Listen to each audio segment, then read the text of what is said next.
நாடாளுமன்ற உறுப்பினர், காங்கிரஸ் கட்சியினுடைய தலைவர் ஒருவர் திரு சசிகாந்த் செந்தில் அவர்கள்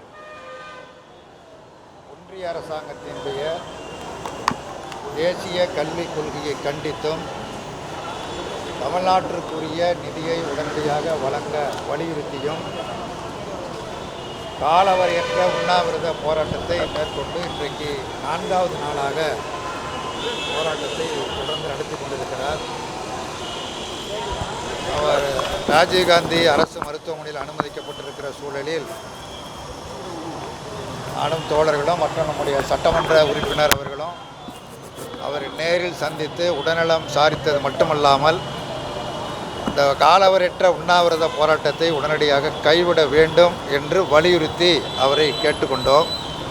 காரணம், ஒன்றியத்தில் அமைந்திருக்கிற மோடி தலைமையிலான ஆட்சி என்பது ஒரு ஜனநாயக ஆட்சி அல்ல. ஜனநாயக கோரிக்கைகளை ஜனநாயக பண்போடு பரிசீலிக்கக்கூடிய நிறைவேற்றுவதல்ல, பரிசீலிக்கக்கூடிய ஆட்சி அல்ல. ஒரு மூர்க்கத்தனமான அரசாங்கம் ஒன்றியத்தில் இருக்கிறது. ஒரு பாசிஸ்ட் அரசாங்கம் ஒன்றியத்தில் இருக்கிறது. அந்த பாசிஸ்ட் அரசாங்கத்தை மக்களை திரட்டி அரசாங்கத்திற்கு எதிராக, அரசின் கொள்கைகளுக்கு எதிராக போராடி தீர்வு காண்பதுதான் சரியாக இருக்குமே தவிர, தனிப்பட்ட முறையில் காலவரையற்ற உண்ணாவிரத போராட்டத்தை மேற்கொண்டு தனது உடலை வரித்து கொள்வதை ஒன்றிய அரசாங்கம் மதிக்காது என்கிற காரணத்தினால் முடித்து கொள்ள வேண்டும் என்று வலியுறுத்தி கேட்டுக்கொண்டிருக்கிறோம். உடனடியாக முடிக்க வேண்டும் என்று வலியுறுத்தினோம். ஓரிரு மணி நேரங்களில் நான் முடிவு செய்கிறேன், அதற்கு எனக்கு அனுமதி கொடுங்கள் என்று சொன்னார். ஓரிரு மணிகள் அவகாசம் கொடுப்ப தவறல்ல, ஆனால் ஓரிரு மணி, அதாவது 2 மணிக்குள்ளாக நீங்கள் ஒரு முடிவிற்கு வர வேண்டும், அதுதான் நல்லது. உங்களுக்கு மட்டுமல்ல, மக்களுக்கு நீங்கள் தொடர்ந்து சேவை செய்ய வேண்டும் என்கிற அடிப்படையில் முடித்துக்கொள்ள வேண்டும் என்று வலியுறுத்தி கேட்டுக்கொண்டு வந்திருக்கிறோம். ஒன்றிய அரசாங்கத்திடம் ஏற்கனவே முதலமைச்சர் விரிவான கடிதம் எழுதி அனுப்பிச்சிருக்கிறார். தமிழ்நாட்டிற்குரிய கல்வி நிதியை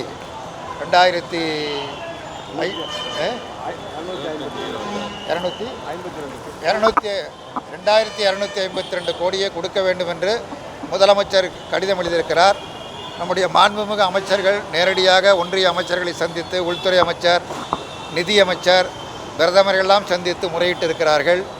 தமிழ்நாட்டில் இருக்கிற அரசியல் கட்சிகளில் பிஜேபியை தவிர மற்ற எல்லா கட்சிகளும் இந்த கோரிக்கையை வலியுறுத்தி கூறியிருக்கின்றன.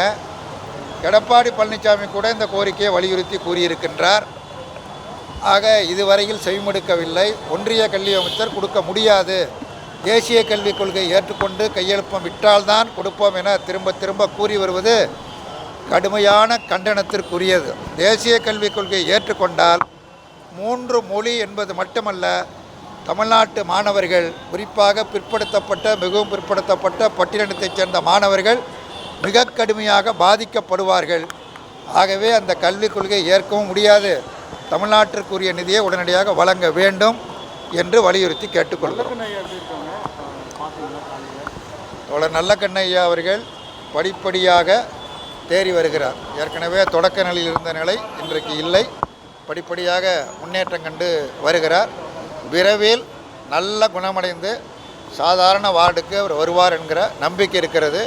குறிப்பாக மருத்துவர்கள், ராஜீவ்காந்தி அரசு மருத்துவமனையில் தனி டீம் அமைத்து அவர்கள் தொடர்ந்து இரவு பகலாக கண்காணித்து வருகிறார்கள். நல்ல சிகிச்சை அளித்து வருகிறார்கள், பாராட்டத்தக்க சிகிச்சை அளித்து வருகிறார்கள். விரைவில் நிச்சயமாக நாம் அனைவரும் எதிர்பார்ப்பதே போல நல்ல குணமடைவார் என்கிற நம்பிக்கை இருக்கிறது.